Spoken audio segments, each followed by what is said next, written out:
اللہ قرآن میں کیا کہتا ہے کہ دو چیزیں تمہیں تمہارے ویژن سے، ہدف سے غافل کریں گی، جس کے لیے تمہیں میں نے پیدا کیا ہے۔ پیدا کس کے لیے کیا اللہ نے؟ لیبلوکم ایکم احسن عملا، اللہ دیکھنا چاہتے ہیں کون اچھا عمل کرتا ہے، میری کون مان کے آتا ہے، کون مجھے فالو کرتا ہے۔ اس کا مطلب بار بار میں بتاتا ہوں، یہ نہیں ہے کہ دنیا چھوڑ دیں آپ، جو بھی دنیا میں کام کر رہے ہیں نیت اللہ کی رضا ہو۔ آپ ڈاکٹر بن رہے ہیں، نیت انسانیت کی خدمت تاکہ اللہ راضی ہو جائے۔ اللہ کو آپ نے اپنی ڈکشنری سے نکال دیا نا، آپ ناکام انسان۔ سمجھتے ہو کہ نہیں سمجھتے؟ اللہ کو اس سے کوئی غرض نہیں آپ کیا کر رہے ہو۔ اللہ کہتے ہیں میرے سے ریلیشن ہے یا نہیں ہے، اور جو کچھ کر رہے ہو میرے لیے کر رہے ہو تو کرتے رہو۔ کام نہیں اللہ چھوڑوا رہا ہم سے، سمجھ رہے کہ نہیں سمجھ رہے؟ کام نہیں چھوڑوا رہا کہ آپ دنیا چھوڑ دیں، کہ آپ پیسہ کمانا چھوڑ دیں، شادی بیاہ چھوڑ دیں، آپ جو جائز حلال لذتیں ہیں ان سے اوائڈ کرنا چھوڑ دیں، نری نہاری چھوڑ دیں، مغز نہاری چھوڑ دیں، برگر چھوڑ دیں۔ نہ نہ نہ نہ، اللہ نے یہ نہیں کہا۔ اللہ کہہ رہا ہے کہ ایک تو حرام چھوڑ دو، ناجائز چھوڑ دو۔ ہر گورنمنٹ کا ایک لا ہوتا ہے کہ نہیں ہوتا؟ دنیا میں کوئی ایسی گورنمنٹ آپ نے دیکھی ہے جس کے ہاں سب کچھ لیگل ہو، انلیگل کچھ بھی نہ ہو؟ کوئی ایسی حکومت ہے دنیا میں؟ تو جنگل ہی ہوگا، یہ کوئی گورنمنٹ تھوڑی ہو سکتی ہے۔ آپ آئے یہاں پہ یہ بھی لیگل ہے، یہ بھی لیگل ہے، لال بتی پہ رکنا بھی لیگل ہے، ہری بتی پہ رکنا بھی، لال بتی کو توڑنا بھی اور ہری بتی کو توڑنا بھی۔ دنیا میں کوئی ایسی گورنمنٹ ہوتی ہے؟ تو کیا اللہ اگر حاکم ہے تو وہ اپنے بندوں کو پیدا کر کے چھوڑ دے گا اور کہے گا میرے نظر میں نہ کچھ لیگل نہ کچھ انلیگل؟ یہ ہو سکتا ہے کیا؟ بھائی جیسے حکومت کے قوانین ہوتے ہیں، اللہ کے بھی کچھ قوانین، ادھر توجہ، اللہ کے بھی کچھ قوانین ہوتے ہیں۔ اللہ کی نظر میں بھی کچھ لیگل ہے اور کچھ انلیگل ہے۔ اللہ کہتے ہیں شراب، بولو ملکی قانون میں اگر لیگل بھی ہے، اللہ کی نظر میں انلیگل ہے، پینے کی اجازت نہیں ہے، ایک قطرہ بھی پینے کی اجازت نہیں ہے۔ جوا، سٹے کی جتنی قسمیں، آج جب جوا ہوتا ہے نا تو اس کو ایک کمپنی کا نام دے کے بڑا زبردست آرگنائز کر کے، پہلے جواری ہوتے تھے سوٹے لگا رہے ہیں چرس کے، وہ نالوں میں بیٹھ کے جوئے کھیل رہے ہوتے تھے۔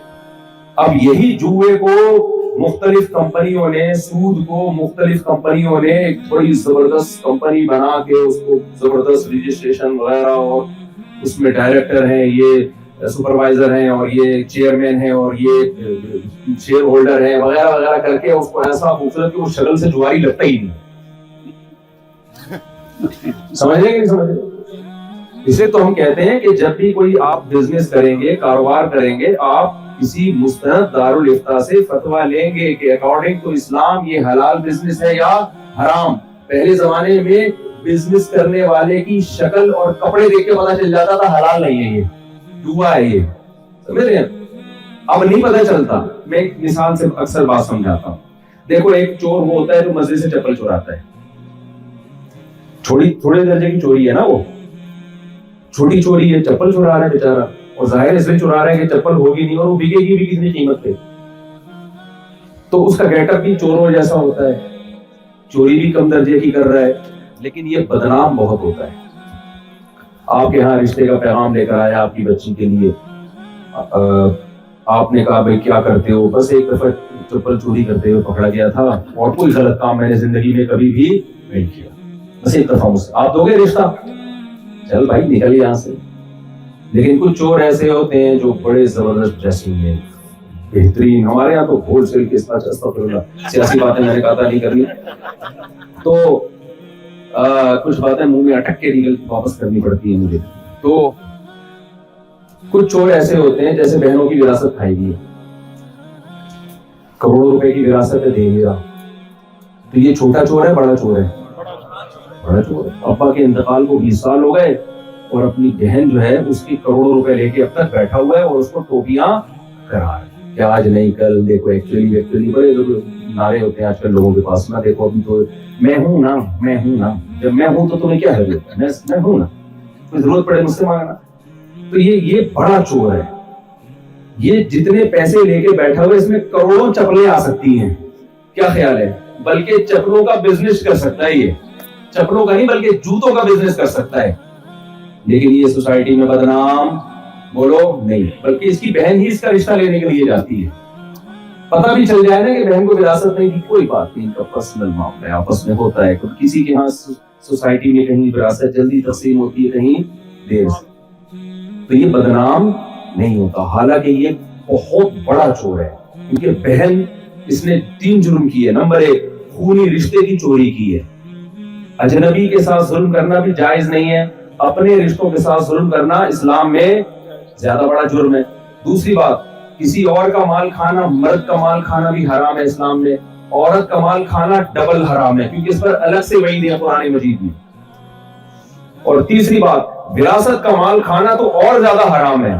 تو چپل چوری کرنے پر تو صرف چوری کی وعیدیں ہیں، بہن کی وراثت کھانے پر 3 گنا زیادہ وعیدیں ہیں.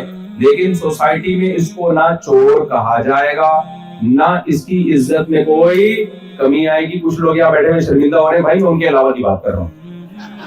نہ سوسائٹی میں ان کی کوئی عزت میں کوئی کمی آئے گی، ٹھیک ہے نا.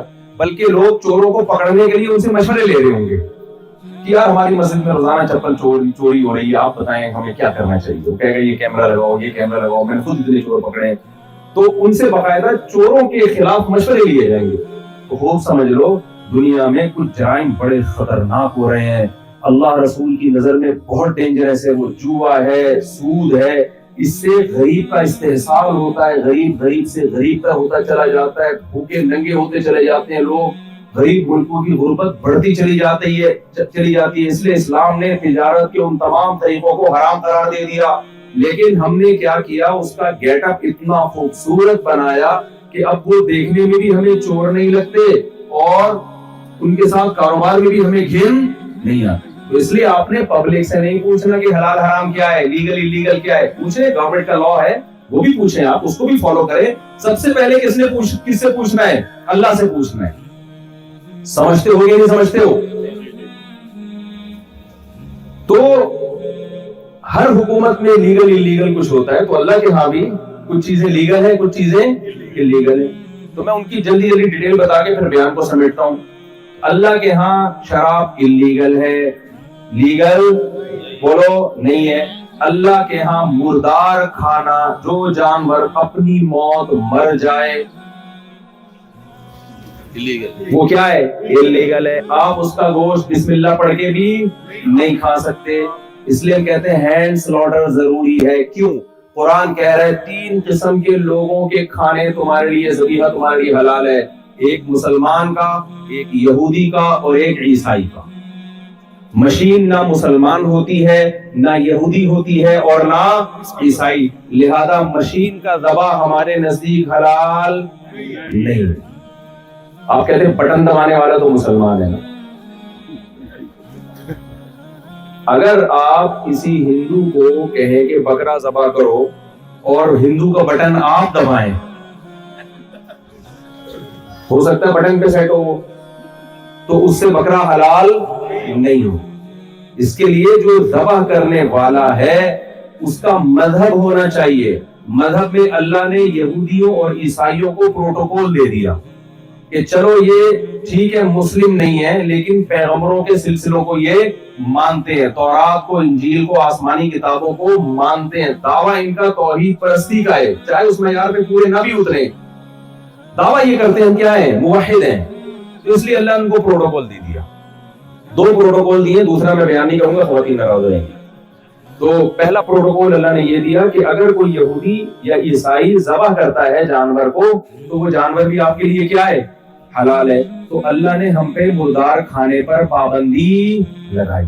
اس لیے کائنڈلی آپ حلال کھایا کریں، ہینڈ سلاٹر کا تحقیق کر لیا کریں، اس کے بغیر گوشت کے قریب نہ جائیں. تھوڑی سی ٹینشن اٹھانی پڑے گی تو بھائی اللہ کا حکم ہے نا، اللہ پوچھے گا قیامت کے دن، سوال کرے گا. اسلام میں، اللہ کے قانون میں زنا لیگل ہے یا اللیگل ہے؟ ٹھیک ہے، یہاں گورنمنٹ نے اجازت دی ہے، کوئی عورت راضی ہے آپ کر سکتے ہیں، لیکن اللہ کے قانون میں اس کی اجازت بولو. اگر آپ کرو گے حساب دینا پڑے گا، بہت سخت حساب ہے زنا کا.